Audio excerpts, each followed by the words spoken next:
என் உயிரினும் மேலான தமிழ் பெருங்குடி மக்களே, உங்கள் அனைவருக்கும் மேலரசம்பட்டு சண்முகத்தின் பணிவான வணக்கங்கள். அன்பு உறவுகளே, நம்முடைய சேனலை நீங்கள் பார்ப்பது இதுவே முதல் முறையாக இருந்தால் நம்முடைய காணொளிகள் உங்களுக்கு தொடர்ந்து வர வேண்டும் என்றால் உடனே சப்ஸ்கிரைப் செய்து கொள்ளுங்கள்.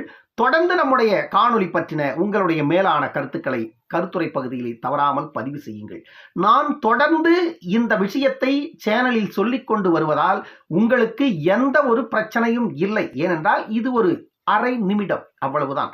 ஏனென்றால் பெரும்பாலான மக்கள் நம்முடைய சேனலை சப்ஸ்கிரைப் செய்து கொள்ளாமலே பார்த்துவிட்டு கடந்து செல்லுகிறார்கள். இந்த விஷயம் தெரியாமல் சப்ஸ்கிரைப் செய்து கொண்டால் மட்டும்தான் நம்முடைய காணொளிகள் தொடர்ந்து வரும் என்ற அந்த தகவல் தெரியாமலே பெரும்பாலான மக்கள் தொடர்ந்து காணொளியை பார்த்துவிட்டு கடந்து செல்லுகிறார்கள். அடுத்த நாள் நம்முடைய காணொளி அவர்களுக்கு செல்லுவதில்லை. இந்த விஷயம் தெரியாமலேயே நம்முடைய காணொளியை மாத கணக்கில் பல நேயர்கள் பார்த்திருக்கிறார்கள். அதற்காகத்தான் தொடர்ந்து இந்த விஷயத்தை நம்முடைய சேனலில் நான் கூறி வருகிறேன். இதை சப்ஸ்கிரைப் செய்து கொண்ட நம்முடைய உறவுகள் சகித்துக் கொண்டு கடந்து சென்று காணொளியை பாருங்கள். அன்பு உறவுகளே, வாருங்கள் இப்பொழுது காணொளிக்குள்ளே செல்லுவோம். இந்த காணொளியில மிக முக்கியமான ஒரு விஷயத்தை நம்ம பார்க்க போறோம். ஜெயலலிதாவுடைய சொத்து. ஜெயலலிதாவிடம் கைப்பற்றிய 28 கிலோ தங்கம், 700 கிலோ வெள்ளி, இதுவெல்லாம் கர்நாடக ஹைகோர்ட்ல பாதுகாக்கப்பட்டு கொண்டிருக்கிறது. ஜெயலலிதா அவர்கள் இறந்த பிறகு ஜெயலலிதா அவர்கள் தான் A1 குற்றவாளி என்று நீதிமன்றம் தண்டனையை உறுதி செய்து விட்டது. தண்டனையை உறுதி செய்த போது ஜெயலலிதா உயிருடன் இல்லை.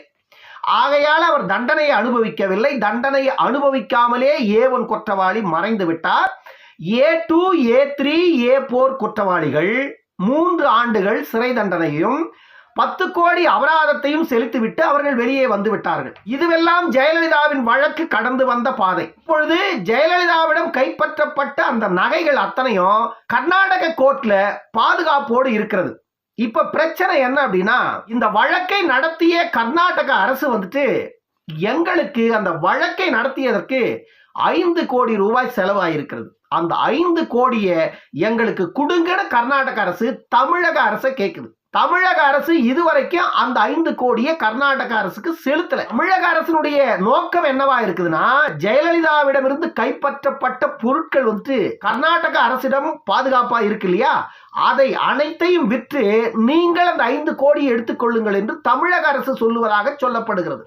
ஆனா கர்நாடக அரசு என்ன சொல்லுதுன்னா, அது எத்தனை கோடிக்குனா விற்கட்டும், அது 5 கோடிக்கு விற்கட்டும் அல்லது 50 கோடிக்கு விற்கட்டும், எங்களுக்கு வேண்டாம். எங்களுக்கு தேவை இந்த வழக்கை நாங்கள் நடத்தியதற்கான தொகை 5 கோடி. அதை கொடுத்து விட்டு உங்கள் பொருளை நீங்கள் எடுத்துக்கொள்ளுங்கள். நீங்கள் இந்த பொருளை கொண்டு போய் ஏலம் விடலாம் அல்லது உரியவர்களிடமே ஒப்படைக்கலாம் அல்லது தமிழக கருவூலத்துல கொண்டு போய் கூட வச்சுக்கலாம். ஆனா எங்களுக்கு தேவை 5 கோடி, அதை கொடுங்கன்னு கேக்குது கர்நாடக அரசு. நீதிமன்றம் என்ன சொல்லி இருக்கிறது அப்படின்னா, வருகின்ற மார்ச் மாதம் 6, 7 தேதிகளில் கர்நாடக அரசு வந்துட்டு ஜெயலலிதாவுடைய அத்தனை பொருட்களையும் தமிழக அரசிடம் நாங்கள் ஒப்படைத்து விடுகிறோம்.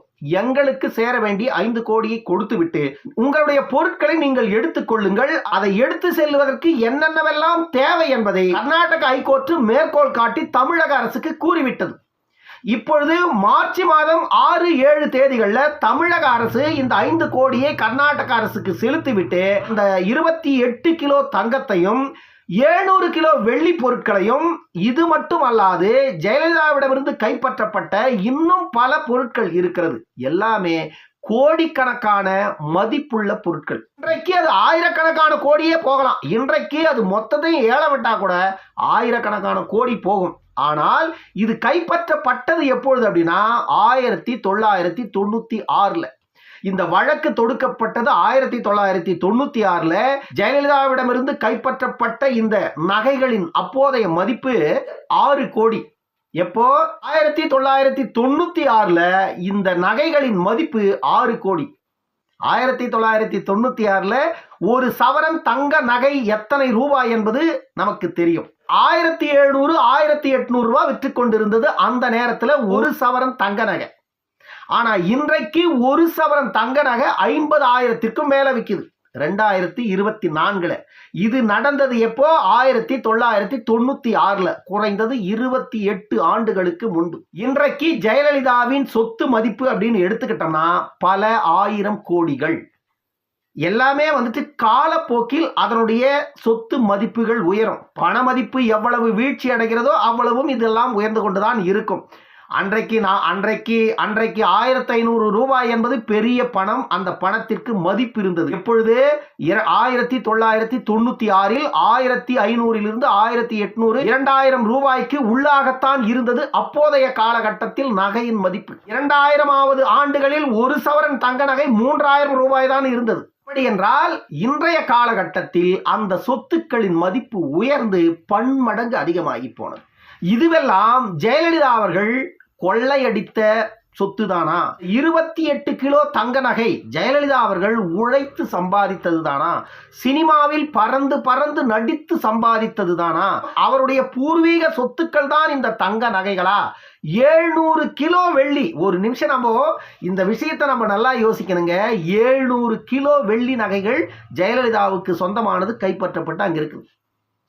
இதை விட கொடுமை, புடவைகள் 3000த்திற்கும் மேல. ஜெயலலிதா அவர்கள் உடுத்தி கொள்ளுகின்ற புடவைகள் மட்டுமே 3000த்திற்கும் மேல. அவர் அணிந்திருந்த காலணிகள் 1000 காலணிகளுக்கு மேல. காலணிகளுங்க, செருப்பு ஜெயலலிதா போட்ட செருப்பு 1000 செருப்புக்கு மேல. இதுவெல்லாம் அப்பொழுது கைப்பற்றப்பட்டு நீதிமன்றத்தில் ஒப்படைக்கப்பட்டது.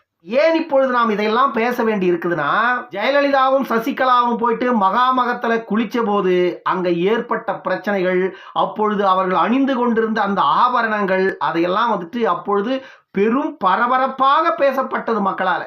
ஆனால் மக்களிடம் இருக்கின்ற சில விஷயங்களை வந்துட்டு நம்மளால சகித்து கொள்ள முடியல. நபர் வந்துட்டு குற்றவாளி என்பது தெளிவா தெரியுதுங்க. ஒரு நபர் குற்றவாளி என்பது தெளிவா தெரியுது. ஒரு தனிநபர் சம்பாதிக்கிறோம். அவங்க ஜெயலலிதா வந்துட்டு ஒரு பெரிய தொழிலதிபர் இல்லை, ஒரு சினிமா நடிகை, பிரபலமான சினிமா நடிகை, அதெல்லாம் ஏற்கிறோம். எத்தனை கோடி சம்பாதிச்சிருப்பாங்க, எத்தனை கோடி சொத்து சம்பாதிச்சிருப்பாங்க அந்த காலகட்டத்தில் கூட தான். நான் இன்றைக்கு நம்ம கருணாநிதி குடும்பத்தை பத்தி இன்னைக்கு நம்ம பேசுறோம். திருக்குவளையிலிருந்து கருணாநிதி சென்னைக்கு வரும்பொழுது ரயிலுக்கு டிக்கெட் எடுக்கிறதுக்கே அவர்கிட்ட பணம் இல்லை. அந்த மாதிரி ஒரு நிலையில இருந்த கருணாநிதி தான் ட்ரெயின்ல டிக்கெட்டே வாங்காம திருட்டு ரயில் ஏறி சென்னையில வந்து இறங்குறாரு. ரயிலுக்கு டிக்கெட் எடுக்கிறதுக்கே வக்கில்லாத திருக்குவளையில இருந்து சென்னையில வந்து இறங்குறாரு. அப்படி வந்து இறங்கி அந்த கருணாநிதியோட குடும்பம் தான் இன்னைக்கு இந்தியாவினுடைய பணக்காரர்களில் 4ஆம் இடத்தில் இருக்கின்ற மிகப்பெரிய பணக்கார குடும்பம். கலாநிதி மாறனை பத்தி நம்ம பேசணும்னா ஒரு காணொளி கூட 1 மணி நேரம் போடணும். அவ்வளவு பெரிய வரலாறு இருக்கிறது கலாநிதி மாறனின் வரலாறு. கருணாநிதி யாரு, தயாநிதி மாறன் யாரு, கலாநிதி மாறன் யாரு, இவர்களுக்கெல்லாம் இத்தனை 1000 கோடி சொத்துக்கள் எப்படி வந்தது, இவங்கெல்லாம் எங்க இருந்து சம்பாதிச்சாங்க, மூக்க அழகிரிக்கு மதுரையில ஒரு சாம்ராஜ்யம் எப்படி உருவாச்சு, இந்த சாம்ராஜ்யத்தை மதுரையில் உருவாக்கி கொடுப்பதற்கு கருணாநிதி என்னவெல்லாம் அயோக்கியத்தனத்தை பண்ணாருன்ற வரலாறை எல்லாம் நம்ம எடுத்தோம்னா பெரிய வரலாறு. அது ஒரு நீண்ட வரலாறு. ஏன் இதை நம்ம இதெல்லாம் சொல்றோம் அப்படின்னா, இன்றைக்கு இருக்கிற மக்கள் அறிந்து கொள்ளணும் அப்படின்னு சொல்றோம். இன்றைக்கும் தமிழ்நாட்டுல இலவச அரிசிக்கு நம்ம கீழே நிக்கிறோம். இன்றைக்கும் தமிழ்நாட்டுல தமிழக அரசு பொங்கலுக்கு சிறப்பு தொகுப்பு தருது, பொங்கல் வைக்கிறதுக்கு. அதுக்கு மக்கள் கீழே நிக்கணும் டோக்கன் வாங்கிட்டு. அந்த நிலைமையில இன்னைக்கும் தமிழ்நாட்டு மக்கள் இருக்கிறாங்க. திமுக ஆட்சிக்கு வந்து 55 ஆண்டுகள் ஆகிப்போச்சு. ஒட்டுமொத்தமாக திராவிட கட்சிகள் தமிழ்நாட்டில் ஆட்சிக்கு வந்து 55 ஆண்டுகள் ஆகிப்போச்சு. ஒரே திராவிட கட்சி தான், அது 2ஆ பிரிந்து 55 ஆண்டுகளாக இந்த 2 கட்சியும் மாறி மாறி தமிழ்நாட்டை ஆட்சி பண்ணுது. ஆனா தமிழ்நாட்டு மக்களின் வாழ்வியல் நிலை மட்டும் மாறவே இல்லை. நேத்து ஒருத்தன் இந்த சீப்பு செந்திலே தமிழ்நாட்டில் ஒரு பிற்படுத்தப்பட்ட வகுப்பை சார்ந்த ஒரு பெண்ணு, 23 வயது பெண்ணு வந்துட்டு சிவில் கோர்ட்டு நீதிபதியா வந்திருக்காங்க. பாராட்டத்தக்க விஷயம், பெருமை கொள்ள வேண்டிய விஷயம், மாற்று கருத்தே இல்லை. ஆனா அதற்கெல்லாம் காரணம் கருணாநிதி குடும்பம்னு சொன்னா ஏற்றுக்கொள்ள முடியுமானா ஏற்றுக்கொள்ள முடியாது. என்ன இதெல்லாம் வந்துட்டு காலத்தின் வளர்ச்சி. இதெல்லாம் வந்துட்டு காலத்தின் வளர்ச்சி. கண்டிப்பாக இதெல்லாம் நடக்கும், இது மாறும். வந்துட்டு பெரியார் வந்ததனால தான் மாறிச்சு, அண்ணா வந்ததனால தான் மாறிச்சு, கருணாநிதி வந்ததனால தான் மாறிச்சு, எம்ஜிஆர் வந்ததனால தான் மாறிச்சு, ஜெயலலிதா வந்ததனால தான் மாறிச்சு, பிஎஸ் வந்ததனால தான் மாறிச்சு, எடப்பாடி வந்ததனால தான் மாறிச்சு, இன்னைக்கு மு க ஸ்டாலின் வந்ததனால தான் மாறிச்சுன்னு சொன்னீங்கன்னா ஒத்துக்க முடியாது. இதே விஷயத்தை இப்படி போட்டு பாருங்க. தமிழ்நாடு சீரழிஞ்சது காரணம் பெரியாரு, தமிழ்நாடு சீரழிஞ்சது காரணம் கருணாநிதி, தமிழ்நாடு சீரழிஞ்சது காரணம் எம்ஜிஆர், தமிழ்நாடு சீரழிஞ்சது காரணம் ஜெயலலிதா, தமிழ்நாடு சீரழிஞ்சது காரணம் ஓபிஎஸ், தமிழ்நாடு சீரழிஞ்சது காரணம் எடப்பாடின்னு நான் சொன்னா ஏத்துக்குவீங்களா? ஏற்றுக்கொள்ளத்தான் வேண்டும். அதை நீங்கள் ஏற்றுக்கொள்ளுகிறீர்களா? இதையும் ஏற்றுக்கொள்ளணும். தமிழ்நாட்டில் இருக்கின்ற பாமர மக்கள் இந்த 75 ஆண்டு கால விடுதலை இந்தியாவில் இப்பொழுதுதான் 23 வயது பழங்குடியின பெண்ணு வந்துட்டு ஒரு சிவில் கோர்ட்டு நீதிபதியாக வந்திருக்கிறாங்க அப்படின்னு சொன்னதுக்கு நாம பெருமைப்பட்டுக்கிறோம். அப்படின்னா 1970 கொண்டு வந்த கள்ளுக்கடை 2024 வரைக்கும் தமிழ்நாட்டை சீரழித்து கொண்டிருக்கிறது. மதுக்கடையே 1970 கொண்டு வந்தது கருணாநிதி. 70 கருணாநிதி கொண்டு வந்தாரு. அதன் பிறகு எம்ஜிஆர், அதன் பிறகு ஜெயலலிதா, அதன் பிறகு ஓபிஎஸ், அதன் பிறகு இபிஎஸ், அதன் பிறகு இன்றைக்கு ஸ்டாலின். இத்தனை பேரும் நீங்க ஆட்சி பண்றீங்க. ஆனா தமிழ்நாட்டில் சாராய கடையை ஒழிக்கவே முடியல. தமிழ்நாட்டின் மக்கள் இன்னைக்கு வரைக்கும் சீரழிந்து சுயநினைவு இல்லாத, தன்னுடைய வீட்டு பிள்ளைகளை கூட படிக்க வைக்க முடியாத நிலையில், தன்னுடைய வீட்டு பிள்ளைகளுக்கு உணவளிக்க முடியாத நிலையில், பெற்றோர்கள் குடும்பத்தை சொந்த காலில் நிற்க வைக்க முடியாத அளவிற்கு குடும்ப தலைவர்கள் இப்படி இன்றும் தமிழ்நாட்டு மக்களின் வாழ்வியல் நிலை அவல நிலையில் இருப்பதற்கு காரணம் இந்த சாராயம்ங்கிறது நாட்டு மக்களுக்கு நல்லா தெரியும். ஆனால் இதை ஒழிப்பதற்கு இத்தனை முதலமைச்சர்கள் வந்தோம், யாருமே முன்வரல. தமிழ்நாட்டு மக்களின் வாழ்வியல் நிலை இந்த நாள் வரைக்கும் சீரழிஞ்சு கிடப்பதற்கு சாராயம் தான் முக்கிய காரணம். அதுல மாற்று கருத்தே இல்லை. சாராயம் ஒன்று தமிழ்நாட்டில் இருந்து அகற்றிட்டா தமிழ்நாட்டின் வளர்ச்சி அபரிமிதமான வளர்ச்சியா, மாணவர்களின் வளர்ச்சி உலகமே வியக்கிற அளவில் இருக்கும் தமிழர்களின் வளர்ச்சி. ஆனால் இதையெல்லாம் செய்வதற்கு இந்த திராவிட கட்சிகள் முன் வந்ததா? நேத்து ஒருத்தர் இந்த சீப்பு செந்தில் அவனுடைய சேனல்ல உட்காந்துக்கிட்டு திராவிட கட்சிகளின் ஆட்சி அப்படியே புகழ்ந்து தள்ளுறான். காதுல ரத்தமா வருது, எனக்கு கேட்க முடியல. 1000 பேர் நடந்து போற பாதையில 10 பேர் விழுந்து கிடக்கிறான் அந்த ரோட்ல குப்பைங்கள்ல. மனிதர்கள், சக மனிதர்கள். யாரா அவனை பார்த்தனா அத்தனை பேரும் தமிழர்கள் தான். ஏண்டா இவன் அந்த குப்பையில விழுந்து கிடக்கிறான்னு பார்த்தீங்கன்னா குடி போதையில விழுந்து கிடக்கிறான். அவன் குடும்பம் அங்க நடு ரோட்ல நின்றுட்டு கிடக்கு.